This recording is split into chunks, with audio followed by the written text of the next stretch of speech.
एक इमाम साहब ने तंगदस्ती की बुनियाद पर आकर कर ली आत्महत्या। अपने आप को पंखे से लटका लिया और अपनी जिंदगी को समाप्त कर दिया।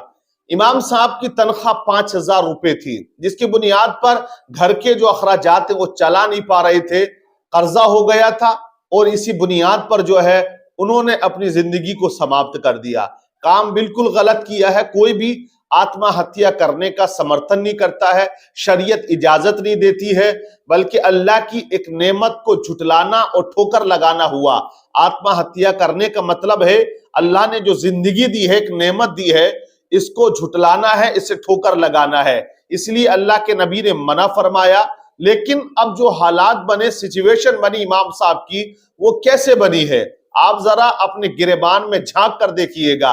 मैं पहले भी बहुत बोला हूं इस मौजू पर, इस मामले पर आज फिर बोलूंगा। आप जरा झांक कर देखिए, 5,000 रुपए में 24 आवर्स 24 घंटे की ड्यूटी। आपकी बस्ती में जो भंगी झाड़ू लगाने आता है ना, उसकी भी आज के वक्त में 25,000 रुपए सैलरी हुआ करती है। 20,000 से वो ज्यादा कमाता है। आपके मोहल्ले में जो बर्तन मांजने के लिए आता ना शादियों में, वो भी 25 से 20,000 रुपए कमाते हैं, जो झूठे बर्तन साफ करते हैं। ओहदा देखें इमाम का और सैलरी देखें इमाम की।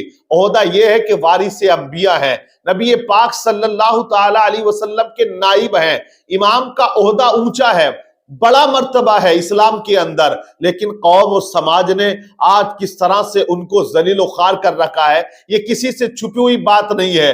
किस माना में उनको जलील कर रखा है? अरे इंसान जिल्लत ही तो उठाता है जब उसके यहां बीमारी आ जाए, बच्चे बीमार हो जाए तो वो उधार मांगता है, पैसे के लिए हाथ फैलाने पड़ते हैं। उनके पास इतना रुपया, इतना पैसा नहीं होता है कि वो प्राइवेट हॉस्पिटल के अंदर जाकर अपने बच्चों का सही से इलाज करा सके।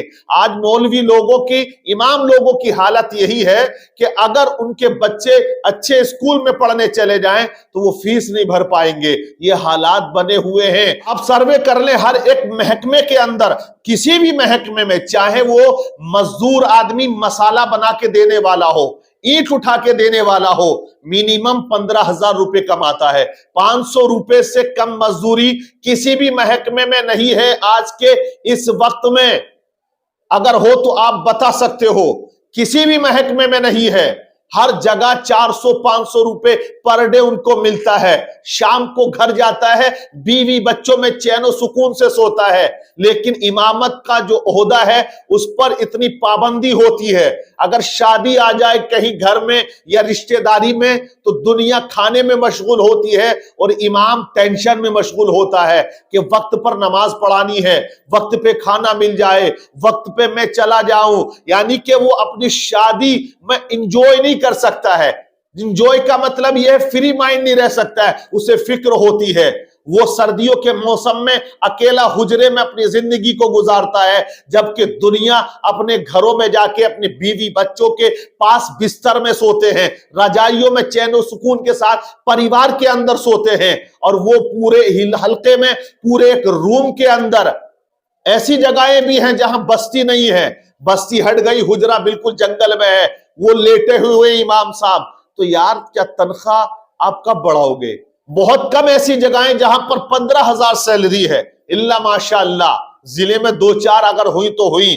सैकड़ों मसाजिद के अंदर जो इमाम खिदमत कर रहे हैं उनमें से किसी की होगी। लेकिन ये जब मैंने हेडलाइन पढ़ी अखबार की कि 5,000 रुपए सैलरी थी यार, तो अफसोस होता है। आज मुसलमानों के खर्च देख लें आप, उसका गगन और गुटके का जो खर्च है ना, वो कई हजार रुपए मंथली का होता है। रोजाना 50 और 100 रुपए के गुटके और गगन और सिगरेट नौजवान यूं ही उड़ा देता है। क्या शौक अमीरों करोड़पतियों के होते हैं? क्या इमाम साहब का कोई शौक नहीं है? क्या उनके बच्चे अच्छा लिबास पहने? क्या उनके दिल में यह हसरत नहीं है? क्या उनको अपने माँ बाप की अच्छे से खिदमत कर लें, अच्छी ग़िज़ाएं लाकर खिला दें? क्या ये इमाम की हसरत नहीं है? क्या उसकी बच्ची की शादी अच्छे से हो जाए, ये इमाम साहब की हसरत नहीं है? क्या उनके बच्चे अच्छे मकान में रहें तो ये हसरत इमाम साहब की नहीं है? क्या दुनिया वालों की है? हसरत तमन्नाएं सबकी है। जिस तरह से एक लखपति करोड़पति को पैसे की जरूरत है, वैसे ही इमाम साहब को भी पैसे की जरूरत है। तो आज के इस दौर में वाकई सैलरी कम से कम 30,000 रुपए से कम नहीं होनी चाहिए। लेकिन 5,000 यार, 5,000, आप खुद सोचे कि होगा क्या। ये वो लोग हैं, ये वो जमात है कि जो बड़ी मेहनत करते हैं, जिंदगी कुर्बान करते हैं, बाहर निकल जाते हैं, परिवार से दूर होते हैं।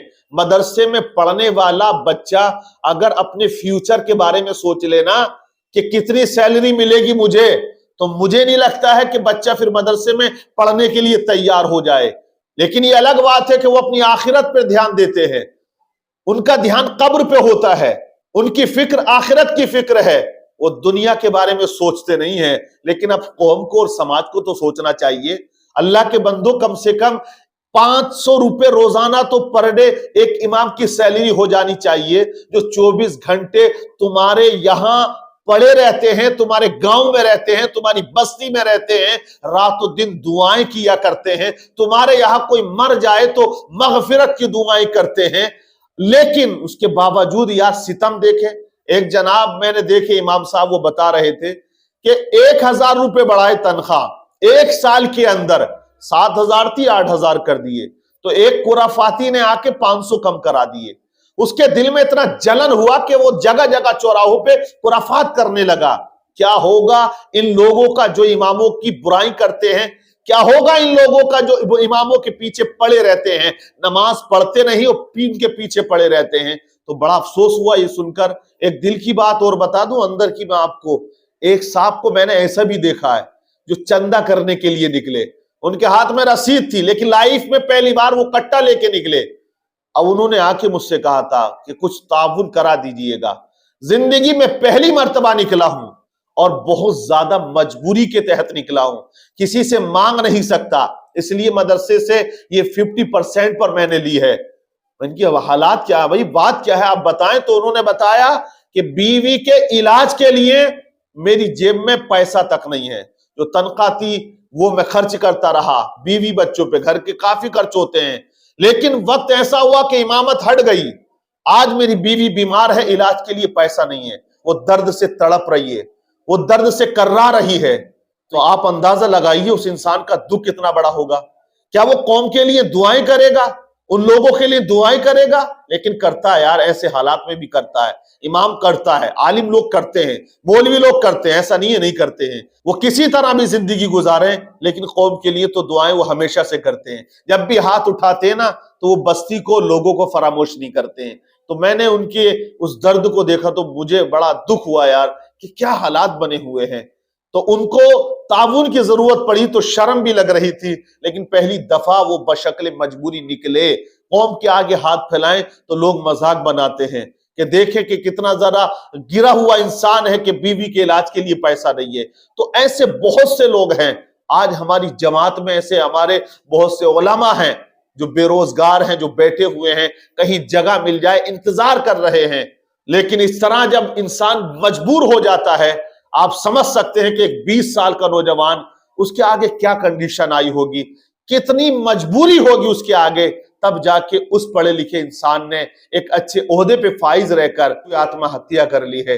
मुक्तदी लोगों ने जब हुजरा खोला तो देखा कि लाश पंखे से लटकी हुई थी। अब माँ बाप पर क्या गुजरी, अब वक्त क्या था उनके साथ, ये आप सब समझ सकते हैं। लेकिन ये तब्दीली आनी चाहिए हर जगह। अच्छे लोगों को उठना चाहिए, जो कुराफाती हो उनका मुंह बंद करना चाहिए कि तेरी जेब से नहीं जा रहा, तेरे बाप की प्रॉपर्टी से नहीं जा रहा। कौम चंदा देती है, कौम इकट्ठा करती है, तब जाके ये पैसा इकट्ठा होता है। तनख्वाह का किसी एक की जेब से नहीं जाता है। अपने बेटे की तनख्वाह चाहते हो 50,000 हो जाए, 60,000 हो जाए, 70,000 हो जाए, लेकिन एक इमाम की तनख्वाह चाहते हो कि 5,000 पे वो तुम्हारे यहां 24 घंटे पड़े रहें। बिल्कुल घटिया सोच है, खराब मानसिकता है। तो मैं कहूंगा कि अगर आपके रहबर खुश ना रहे, आपके रहबर अगर अच्छे से जिंदगी ना गुजारेंगे, अगर उनके दिल में तंगदस्ती रहेगी, गुर्बत और कल्लास का वो शिकार रहेंगे, तो कौम याद रखना आप भी तरक्की कभी नहीं कर पाओगे। जाहिरन तो आप अच्छे लगोगे, लेकिन कहीं ना कहीं आपकी फिर जरूर पकड़ होगी। इसलिए खुदारा खुदारा अकल के नाखून लो और उलमा का ताउन ज्यादा से ज्यादा किया करो। तनख्वाहें बहुत ज्यादा दो ताकि वो नमाज इत्मीनान के साथ पढ़ा सके, तुम्हारी नमाज अच्छे से हो सके। क्या कहना चाहोगे आप लोग? कमेंट्स करके आप जरूर बताइएगा और आप वीडियो को शेयर जरूर कीजिएगा। पेज हमारा नया है, इस पेज को जरूर फॉलो कीजिएगा।